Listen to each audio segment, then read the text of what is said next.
Yo, yo, what's up everyone? Welcome to another random video and another magic advice video.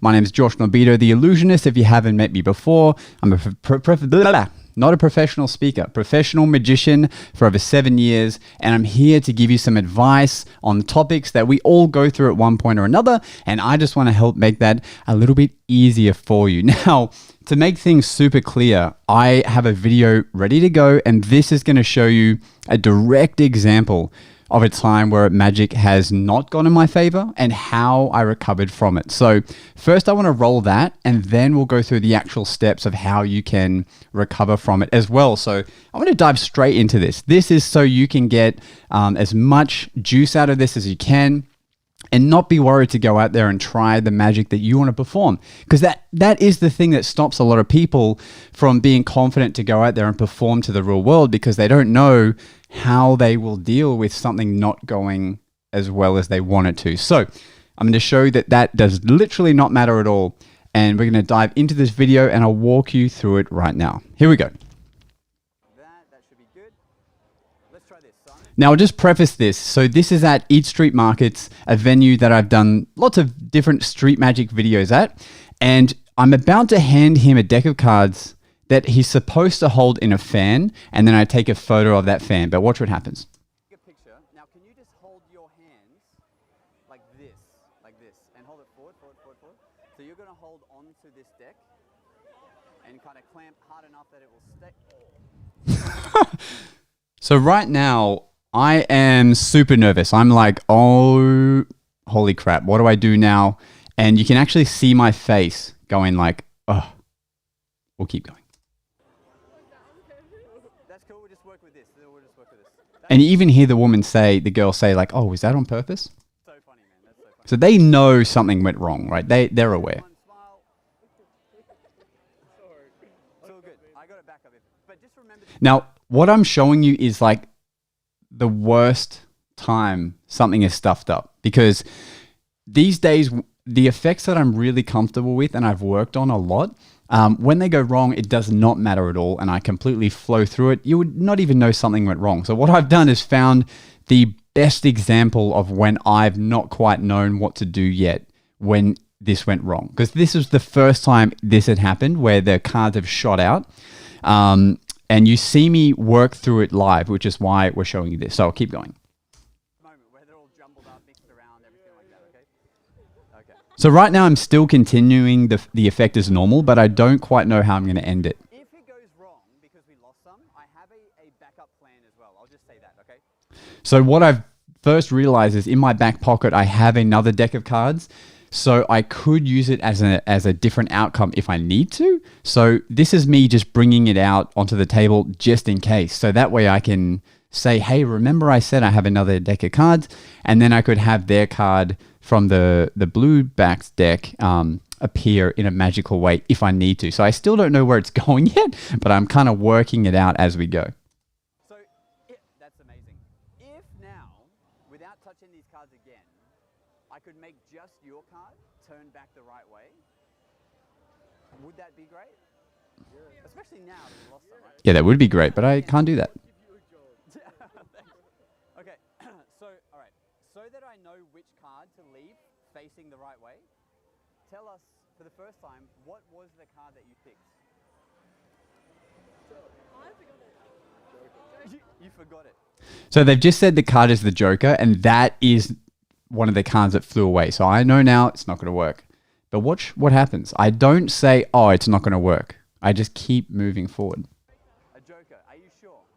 So amongst all of these, I mean, unless we lost one somewhere, you had one card which was a Joker, right? True. Okay. Give this a try.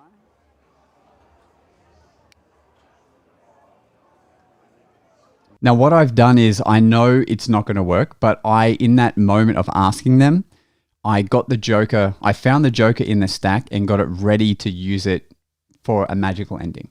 Have a look. Oh no, they're all still the wrong way. Do you know what's interesting though? Is even, you know when you knocked all the cards and they flew everywhere? I don't know if you realized, but one card actually stayed in the box, and I think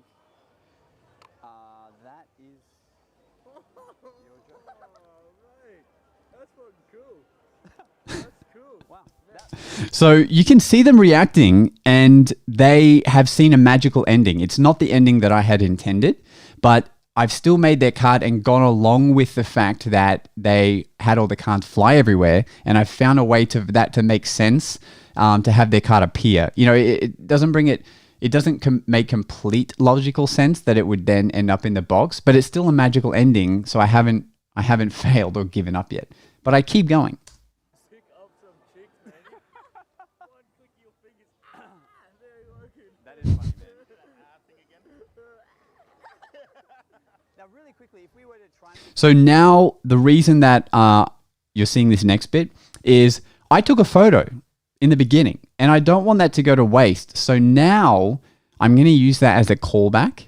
So I'm going to do a second effect now, but then bring it back to the first photo, because the first photo I took on his phone is still useful. I just couldn't use it for that ending when they picked the Joker. So now I'm going to use it again.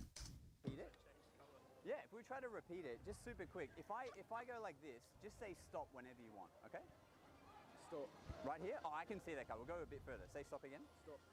Oh, I can see it again. Say stop again. Okay.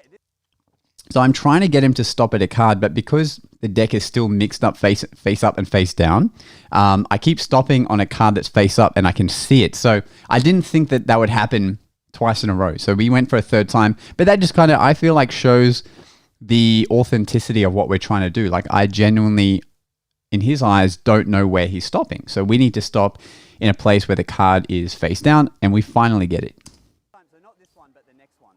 Have a look at this card. I'm going to mix the cards face up and face down again. Okay. Place your card face down anywhere.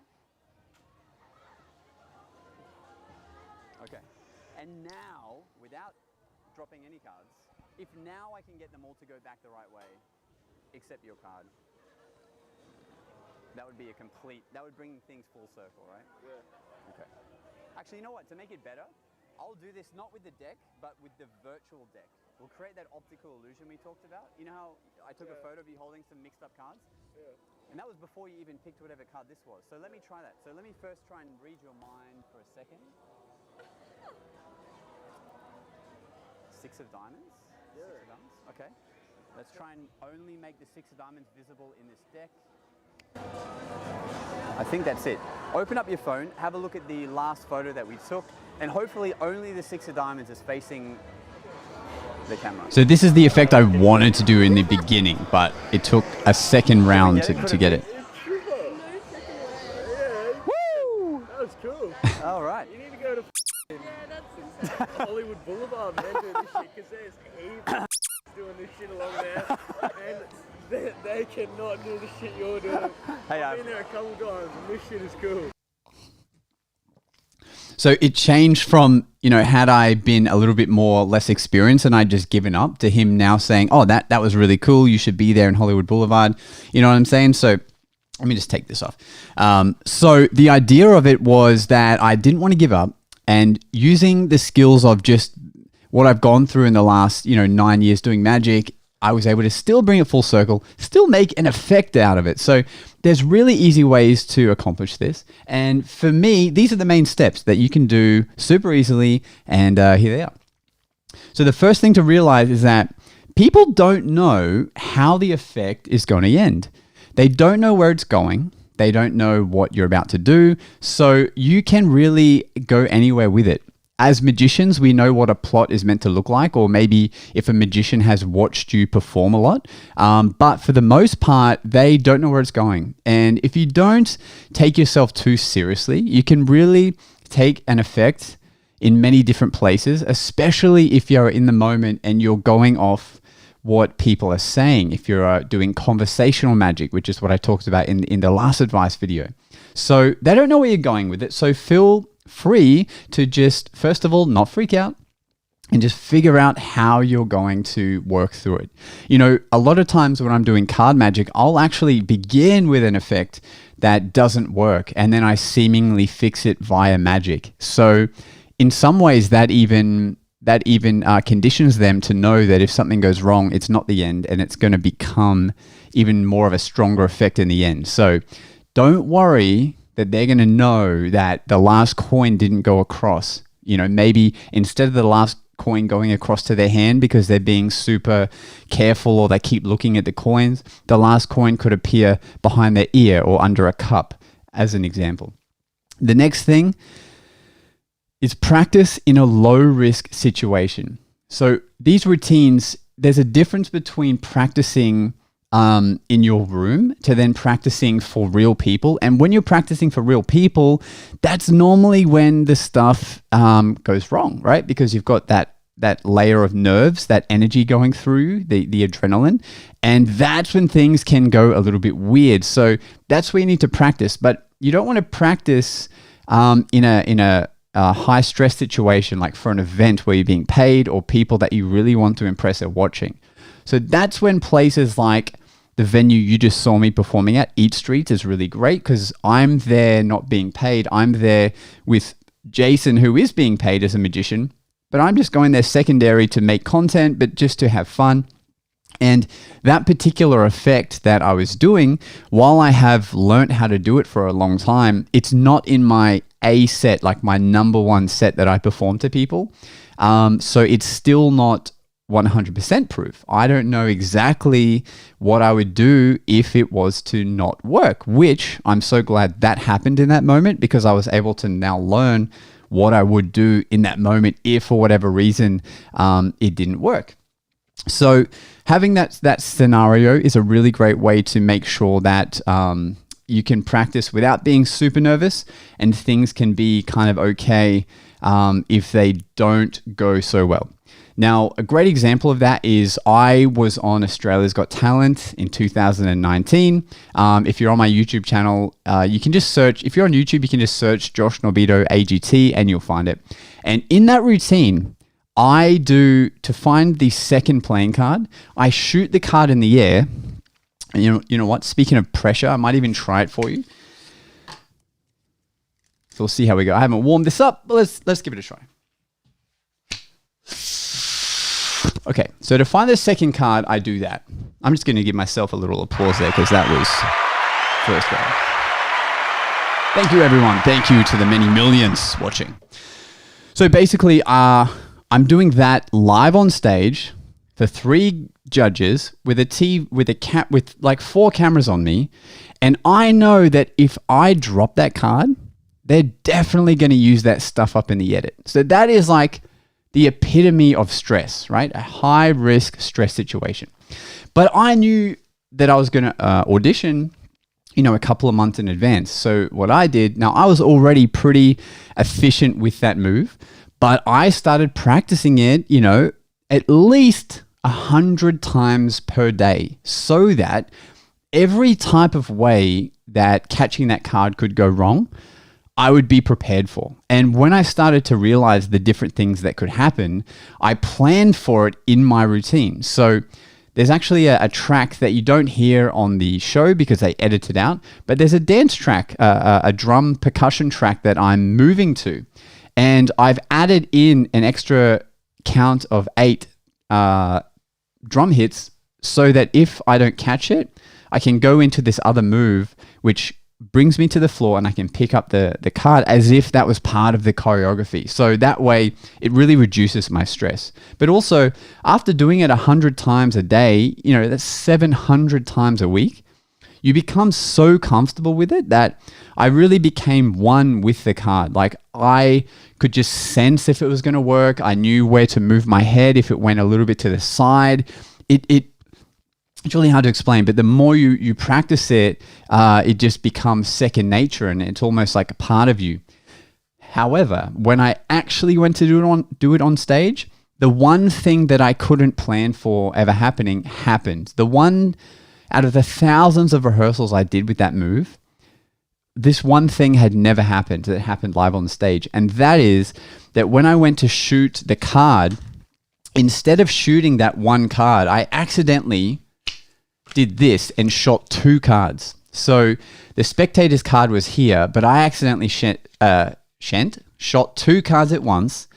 And in the moment, only for a split second, I went, oh, something's different. But because I'd done it so often, I knew which one of the cards was the one I needed to catch. I knew it was the one closest to me.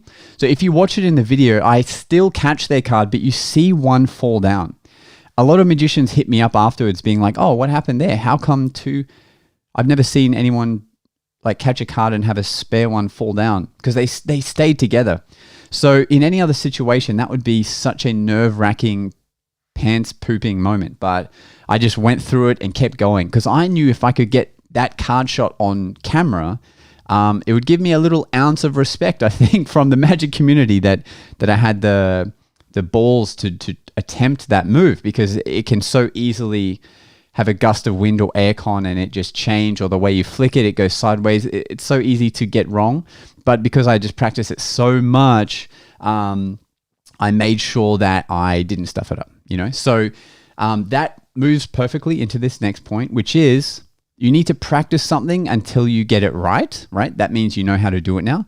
But then equally, you need to practice it until you can't get it wrong. You need to keep doing it till you're so proficient at it that now you actually can't stuff it up. Like, you're so used to doing the different things that could happen that it doesn't phase you whatsoever. There's a magician who I love named Ozzy Wind. He is David Blaine's #1 consultant. And basically what he would do is he would have what he calls outcomes for his effect. So don't think of your magic as different outs, because there's some routines, and in the description of the routine, it says, now there are 4 outs for this routine. So if they don't pick A, you've got 3 other outs. And what Ozzy Wynn says is he doesn't have outs for his routine. He has outcomes. So he doesn't care. He doesn't care if they don't pick his desired outcome. He knows that he can still transition to X, Y, or Z and equally enjoy the outcome just as much. I feel like people can tell if you have an outcome to an effect that you didn't want, if it wasn't favorable. So most of the time after learning this from Ozzy, I don't care how an effect ends. I want it to end in a magical way for the audience. But that video I showed you, I really wanted to find the most uncomfortable moment I've been in when it went wrong. And it still was a great ending. But in that moment, you could tell like that I didn't plan for the cards to shoot off. Later on in the effect, she said like, oh, was that meant to happen? That was amazing. So they could feel it. But if I was in a professional setting, it would be effects that I'm super comfortable with. So you could never tell that it wasn't an outcome I didn't want to do, or that I didn't love. And look, the easiest way to really sum this up, if you're performing and something really does go wrong, that just straight up there's no recovering from, if you're a nice performer, like if you're a nice person to the audience, if they like you, they will forgive you. People know that, we're just human. They're not going to ridicule you. If you act like Chris Angel and you're like, I will do this supernaturally, watch me right now, puny human, and then you stuff up, then you're kind of asking for it. But if you have, like myself, a laid-back approach to it, like a light-hearted approach, you're having fun, things go wrong, if you're a good performer and you're nice, like, it's okay. We have so many stories of things not working out so well. And if you're nice, it's way easier to get away with those moments. Same thing with sleight of hand. If you're good at talking to people, at interacting with people, that is actually the best misdirection you could ever have for an effect. So that's what I would leave you with. At the very, very end, if you're not being a dick, you're a good human while you're performing, it doesn't go wrong, it's okay. So I'm going to end the video now. For those who are watching it live, we'll do a quick Q&A. So stay tuned. But for everyone else who is watching this pre-recorded, thanks for tuning in to the Magic Advice series. Put any other main compelling questions you have in the comments below. I'm here for you guys, and we'll see you next time. Peace.